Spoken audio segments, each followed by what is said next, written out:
এ ভাই, হ্যাঁ ভাইয়া। আমি তো সৌদি আরব থেকে আসছি। হ্যাঁ এই যে ভাইয়া। এই টাকাটা সৌদির 5 রিয়াল, হ্যাঁ, হ্যাঁ হ্যাঁ এটা দিয়া হচ্ছে আমাকে মিষ্টি দেন। ভাইজান, এটা তো সৌদি আরবের টাকা, তো এটা বাঙাইতে গেলে মনে করেন কস্টিং খরচ বেশি পড়ে যাবে। আপনার মিষ্টি আমি এমনি একটা খাওয়াইতাছি, না না, জিনপাড়ি এমনি দোকানে এমনি আসলে। খামো কি কারণে ভাই? অবশ্যই ভাইজান। 100 টাকার উপরে হইব কিন্তু এই 5 রিয়াল বাঙাইলে। এটা ভাইজান বাঙাইতে গেলে আপনি আমার খাজনাতে বাজনা বেশি হয়ে যাবে, আচ্ছা, মানে গাড়ি ভাড়াই বেশি যাবো গা। তাই? এর জন্য বলছি আপনি মিষ্টি আসছেন, এখান থেকে মিষ্টি খায় যান। আমার তো অনেক মিষ্টি, দুই একটা মিষ্টি খাইলে কমবো না। আচ্ছা, তো মিষ্টি তাহলে লস হইব না ভাই আপনার? না ভাই, কিসের ফ্রি লস? খাওয়াই আমার তো হচ্ছে। অনেক, মনে করেন অনেক মিষ্টি বানাই, দুই একটা মিষ্টি খাইলে আপনি এটা চোখেও বাঁচবো না যে মিষ্টি কমছে।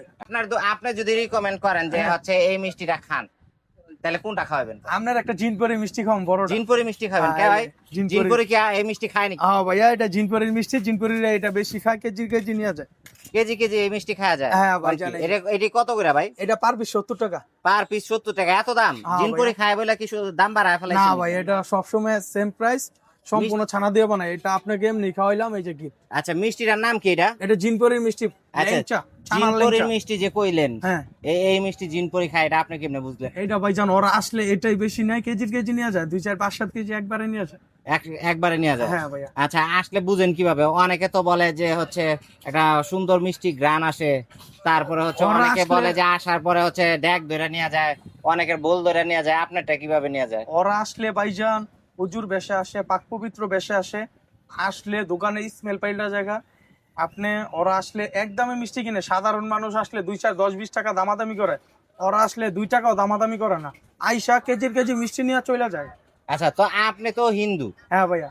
তো আপনার দোকানের মধ্যে তাহলে হচ্ছে জিনেরা আসে এই কথাটা বলতেছেন, আবার উপরে আল্লাহ আকবার লেখা, হ্যাঁ তাহলে জিন পরীরা তো আমরা জানি যে হচ্ছে মানে একটু পাক পবিত্র যেসব হ্যাঁ। দোকান, সেই সব দোকানে যায়, তাহলে আপনার দোকানে কিভাবে আসে? আমি ভাইজান যে কোনো মিষ্টি বানাই একদম পাক পবিত্র ভাবে। আচ্ছা, আমাদের দোকানে গোসল ছাড়া ঢোকা নিষেধ, একদম ফ্রেশ পাক পবিত্র ভাবে পরে মিষ্টি বানাই। আমাদের দোকানে উঠলে নামলে এবং হাত পাও ধুয়ে পৌরা পাক পবিত্র অজুর বেশে উইঠা পরে দোকানদারি করতে হইব, আচ্ছা, নাইলে উঠা নিষেধ, একদম পাক পবিত্র ভাবে। আচ্ছা, তো এর জন্য হচ্ছে আপনার এখানে হচ্ছে জিন আপনার পরীরা। দোকানে যে কারিগর, হ্যাঁ, হ্যাঁ হ্যাঁ আপনি তো মানে হিন্দু ধর্মের, হ্যাঁ তো যদিও এই কথাটা বলা হইতেছে, কেউ মাইন্ড করবেন না। তো আপনার দোকানে কারিগর যারা, হ্যাঁ। তারা কি আপনার ধর্মের সব না অন্য সব ধর্ম? মুসলিম ভাইয়া, সব সবাই মুসলমান মুসলিম। ধর্মের?